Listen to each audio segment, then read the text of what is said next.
Waiting in winged queues, a star-full theatre, starlings in ballet shoes, trapezed by candelabras.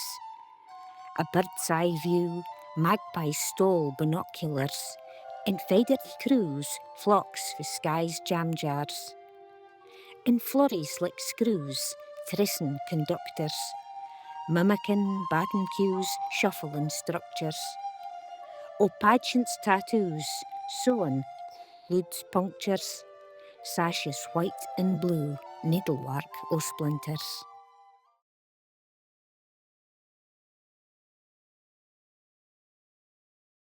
Abused, maligned, misunderstood, they chased us from the city. Some thought our behaviour rude, others that we weren't pretty. By cruel and fickle civic request, spikes were placed to deny our rest, preventing us from building nests, evicting us as unwanted guests.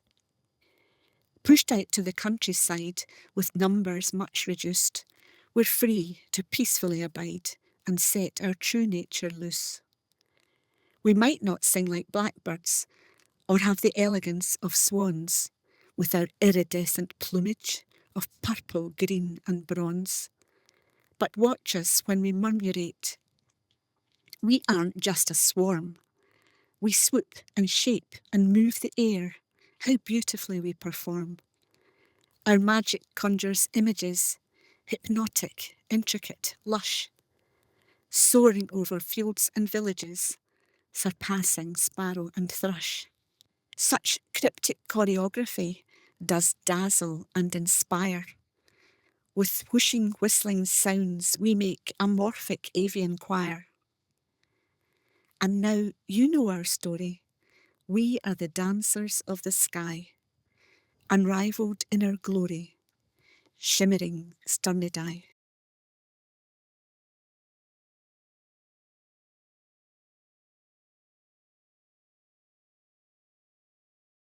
Dusk nets cast on an amber sky trawl through the darkening clouds like leaves blown by an autumn gale. Their shapes shift. A wolf, a bat, a long-limbed dog, a tight black egg that loosens to a veil. In thunderous downward ebb and flow they fill the air. Bound to the flock by unseen threads, each flapping, pulsing will submits to the towering, billowing sum of 1,000 parts. Till, drawn earthwards by the pull of home, each finds its chosen branch and nestles, silent, in the warmth of the greater whole.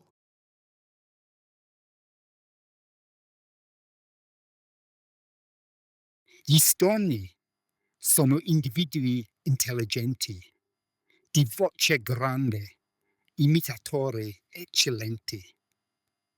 In piccoli gruppi sono risosissimi, discussioni rumorosi e fortissimi.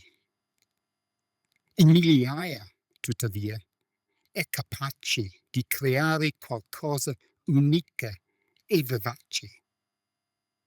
Allora, in memoria, tutti diversi, insieme gli individui sono persi. Una forma fluida, liquida nel cielo, come creano movimento così bello. Lo Storno di Roma, un'unità improbabile per costruire qualcosa inimitabile.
In the late 50s, when I was very small, the world was a different place. I grew up in a suburb of Birmingham, in a house with a long garden. Near the house was our outside toilet, whose pipes would freeze and thaw and split in winter if the Kelly lamp was not kept alight under them. There was a sand pit, not for winter use, and a bird table which was for all year round. My mum would save all the scraps of bread, bacon rinds, leftover chips, if there were any. We would go out together to break the ice on the water bowl, and I would be lifted up to tip out the precious leaving for the hungry birds. I don't remember being able to name them all. That came later. But amongst them in winter was always a robin redbreast, who looked exactly like the ones on Christmas cards, and who seemed to fear nothing. My dad said it would perch very near him when he was digging his garden in springtime and swoop down on any worm that happened to poke its head above the surface. But when the ground was frozen, it would be just as happy to eat bacon rinds and leftover chips. There was another bird that I remember, because my mother, who generally watched from the kitchen window, would berate them for their greed. "Greedy starlings," she'd say, or "bloody starlings," if she thought we weren't listening. My mother begrudged nothing, but the bullying tactics of the strutting starlings made her very cross. Privately, I thought they were beautiful with their plumage that gleamed purple and green under the winter sunlight, like the rainbow patterns you sometimes saw in puddles that people said were made by oil leaking from cars or bikes. Towards the end of 1960, that brave new decade, my big brother ran across a busy road and was killed by a car with faulty brakes. My entire extended family closed down. His death was hardly spoken of, at least to me. It was explained that he'd gone to heaven to live with the angels, but try as I did on dark nights, I couldn't see him among the cold stars. Traditionally, we would go into the city centre just before Christmas to choose a new winter coat and hat for me, and sometimes shiny patent shoes to wear. At the end of the expedition, I would be given a wax paper bag of broken up Thornton's toffee to chew my way through. That year, my new coat was turquoise and my hat burgundy, and I held hands with my mum in anticipation of the toffee shop visit. It was already beginning to get dark. Suddenly, we heard a sound I had never heard before. We looked up, and overhead a cloud of tiny dark shapes formed and reformed, twittering all together with a strange shushing sound. The city seemed to stand still and listen. The shapes in the sky danced, swooped and dived like one creature, twisting and turning into patterns of dark and light, never repeating, always singing their one choral note. On and on they danced, now spreading wide, now rising and falling, now flowing into pools of darkness, now opening up to let the evening sky shine through. I watched them, entranced. I couldn't move. Mum squeezed my hand and told me we were seeing a murmuration of starlings. But I only saw angels, and I knew now where my brother had gone.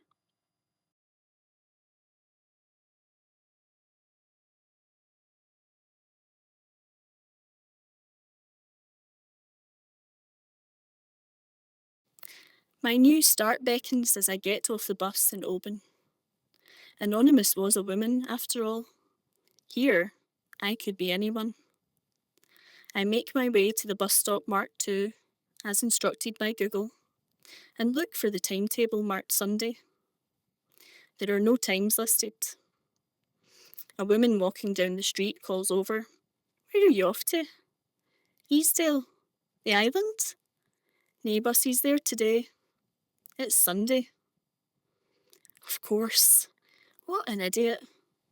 Why would I assume there would be buses every day and hour of the week like I was still in the big smoke of Glasgow? "Thanks." "No bother. You from the West Coast?" Busted.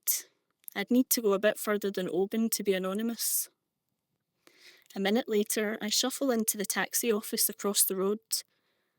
Do you go to Eastdale? Aye. Well, to the ferry point.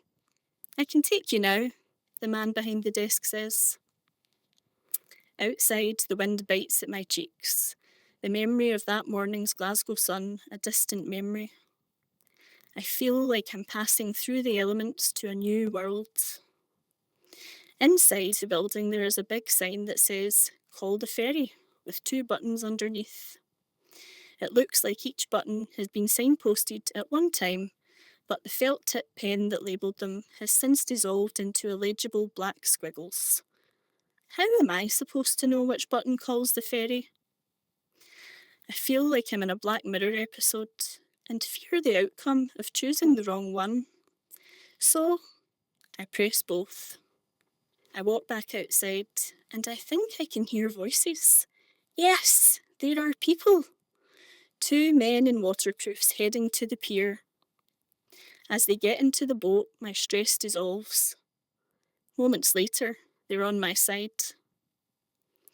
Is the journey long? I ask. The handsome guy takes a card reader out of his pocket. You take card? The 2 men look at each other. Aye, we're not complete cavemen over here. I feel my insides squirm in embarrassment. Scan here, thanks, Mrs. Miss. It wasn't official yet. I was still technically Smith, but that would all change while I was here. We arrive on the island minutes later. I wait as they tether the boat. Are there many birds to see here? You'll see some. Sorry, I'm not really a bird man. I wasn't a bird woman, I joke. That was an awkward thing to say. Why did I say that? It's like I've forgotten how to converse normally with anyone that isn't you. And now you're a constant voice in my head just because I considered you in everything, all of the time. The skipper stands up straight and goes into admin mode, telling me information about the pub, the ferry times, and where I can catch crabs. Some hopes. And we don't have cars on the island. We only use wheelbarrows. What cottage number are you? Number 6, I think. It should be the one next to the museum. I'm going to be volunteering there. Right you are. Follow me. He marches ahead past the line of wheelbarrows and stops at the yellow one. This is yours. He packs my suitcase marked Paris, New York, London into it, and I find myself wishing I'd chosen a different bag. Bye then. I watch the 2 men disappear round a corner and feel utterly alone. I think back to our first island trip together, when I learned to love birds for the first time. You showed me the small differences between species. The wagtail was like a happy dog, you said, always wagging, whereas the pipit would wag now and then, if it felt like it, like a cat. I wonder when my thoughts will be my own again. The next morning I feel rested and bring my morning coffee into the garden with a book. It's a record of nature and bird life on the island for every month of the year. February features an illustration of a mute swan, and I wonder if they still live here or not. The book was written 70 years ago, after all. Birdsong and the rhythmic sound of wood being chopped are the only background noise. It's a nice change to steady traffic on Dumbarton Road. I check my watch. It's 10:45 a.m. and the museum is a minute's walk away. I use the lockbox to get the keys and open up. The old smell is inviting. I go past each exhibit and see that they all correspond to the guide I was given. I'd crammed the information like I was studying for an exam. As the clock strikes 11 a.m, I tap my fingernails nervously on the museum front desk, watching the door. This is how the next 3 hours pass. At lunchtime, I nip back to the cottage to get the nature book. I read more about February and trace an illustration of a murmuration of starlings with my fingers. Finally, at 4 o'clock, no one has come all day.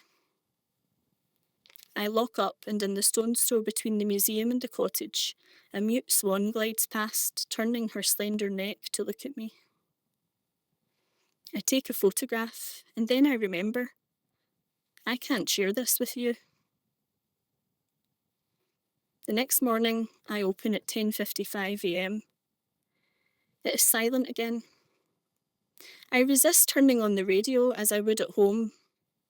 I lean into the natural sounds the island is making. Then, at midday, there are voices. The door is pushed open, and a small group filters inside. "Hi there," a tall man says. "American or Canadian?" I always worry about getting that wrong. "Welcome." I begin my now heavily rehearsed spiel and tell them I'm available for questions. After they finish looking round, the man approaches again. He seems to be the designated finder of information. "You do a tour at 2 p.m? "Yeah, it's a short tour, 20 to 30 minutes max." "Great, we're here with more people from the ferry who'd be keen. We'll have lunch now in the pub and come back at 2 o'clock. Oh, before you go, could you sign the guest book?" That was one of the must-haves of this volunteer position. Make sure the guest book is full. They sign and leave. Under the location column, he has written Alberta, Canada. Phew. Now I can avoid any awkward MAGA small talk. At 2 o'clock, a group double the size arrives to claim their tour. We are all congregated outside when a tanned woman approaches. "Do you take photos as well? I left my phone at home." Yeah, I can. Just give me a minute." I run inside the cottage and grab my phone. As a force of habit, I check WhatsApp. There is one new message from my mum. "Watered your plants today and picked up the post. Letter from the court arrived." So, that's it. The confirmation of my failure has arrived. I am a free woman again. I leave the cottage and ask the group to follow me to the quarry where the World Stone Skimming Championships take place every year. I tell funny tales I read in the guide, and people laugh. We continue northwest of the island until we find a large slate beach. I tell people to walk around and listen to the sounds, and I do it too. It's strange to hear the slate shifting beneath my feet, so different to soundless sand. As people ask me questions, I find I know the answers, and I like to hear myself moving as part of the island. "What's that?" the tanned woman says, pointing at the sky. I look up and see the book's illustration in motion.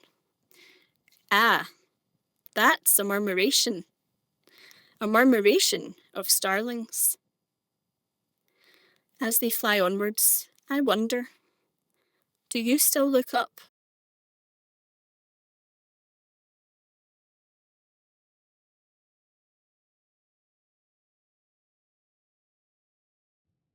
They don't do it, do they? They just don't do it. The birds, they don't fly as we'd expect. When you watch a flock of gulls, they rise, glide, bank and fall, but they fall short of our expectations. I blame the starlings. They showed the others up. A murmuration, a machine to carve meaning from a fading sky, expanding, contracting, curating an inner logic from colliding fragments of memory. A message from the gods, or the shape of things to come? Perhaps both. And in my search for another world, the beat that my heart skips restores my faith in this one. When I awaken, they're gone.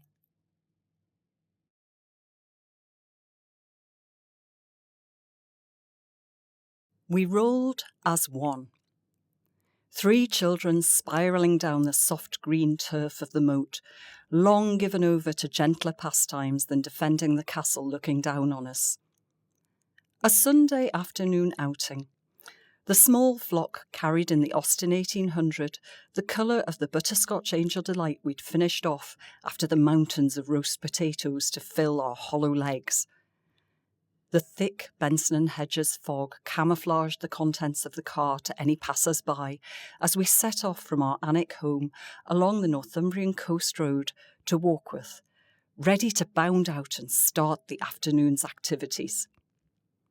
50 years later, I stand on a chill winter's day in Amble and look back at Warkworth Castle, standing proudly on the hill. I am transported back to a time long gone, but deeply rooted in me. To a time of hatching, down fluff turning to feathers which would fly me far from here to build my own nest. I have come to look forwards and backwards, to revisit old haunts and pay a rare visit to nostalgia, whose presence I seldom allow in. Mainly, though, I have come from curiosity, for they say that Amble now is a place for tourists, transformed from the village stripped of its mine, where I would visit, love-struck, the boy who first broke my heart, and whose home stood as a beacon of warmth and light in those rain-soaked brick terraces.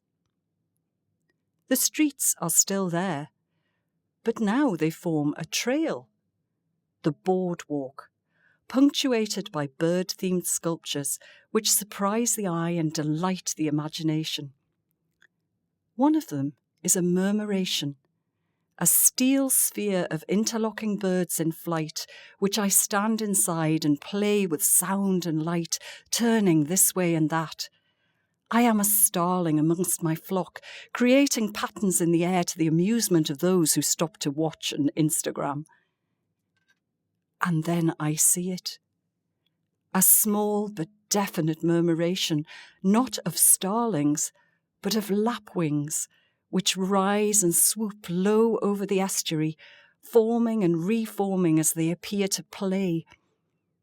I am captivated and suddenly completely at peace with my journey's destination. I give thanks, bid a gentle farewell to nostalgia, and step out of my flock into the bright January day.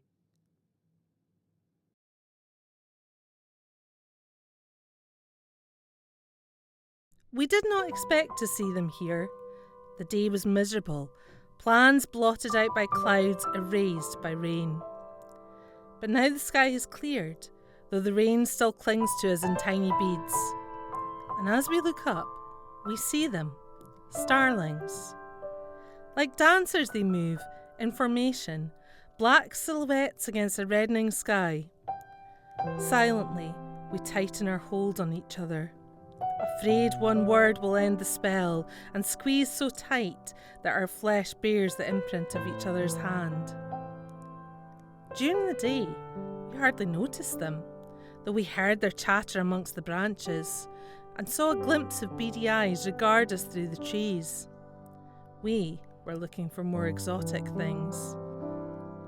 But now they do not give us a second look, do not see us as they draw their path across the sky, mindful of nothing but the moment. The sky darkens. Soon they will withdraw once more and return to their roosts. One last flourish. What shapes are these that form in the air? Some seer could see a message there. Your grip loosens, and they disperse. The lights have dimmed, no encore here, but the irritated chatter of birds come home to roost. We laugh nervously, like school children at a Shakespeare play, feeling out of place, not worthy to have witnessed such fluidity and grace.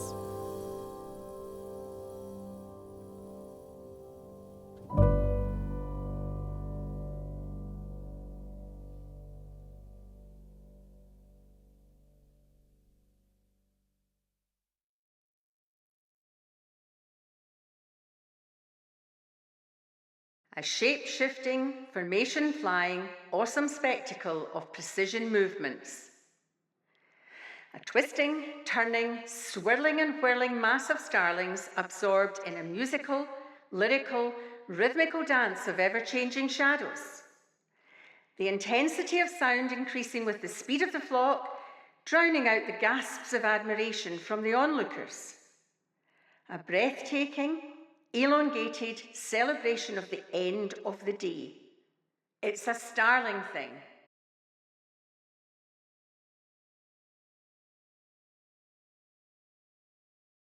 I love to watch the starlings outside my mum's kitchen window. They're like wee dinosaurs, checking out the eateries, excited to have found a sweet spot, a tasty vein at the Hard Rock Cafe. Sometimes when I'm hanging up the washing, a beady-eyed camp scout spies me and up goes the cry, heralding the arrival. Alleluia, alleluia, grubs up lads, come and get it. I love that they don't keep it to themselves. They're spreading the message with their pals, loud and clear. Hey, lads, cafe's open. The first to swoop down lands on the rope, right beside the feeder, and as I look inside, yes, it's full. Chirrups and screeches, food's it! Food's it! The messages have arrived. Like stealthy bombers swooping into the land, soon the place is watching.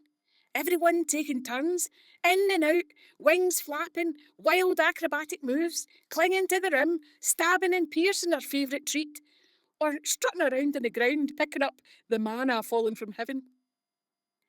With that blade of a beak, I'm surprised they don't do themselves an injury. They're in and out of there like the Marks and Spencer sales rail, determined, delighted, deadly shoppers, but much better behaved. Excitedly they chatter and chirp, wheel and trill, until a secret message arises among the ranks. It's time to go, lads, and bellies full, off they dart again. The gang's awa'. They're like the SAS of the feathered world. They're fit, fueled, and ready for the fight. Till tomorrow, or tonight, when the feeder gets filled again, and the banter and well-orchestrated food fight starts all over. Until then, sweet starlings, sweet dreams.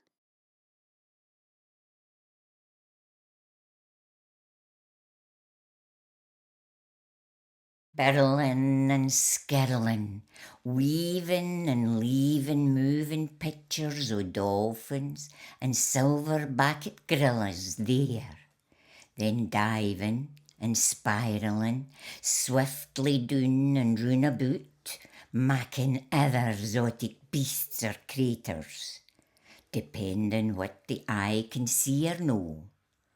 Whirling, shapeshifters, skirling, spreckled stockies, swirling and birling and murmuring.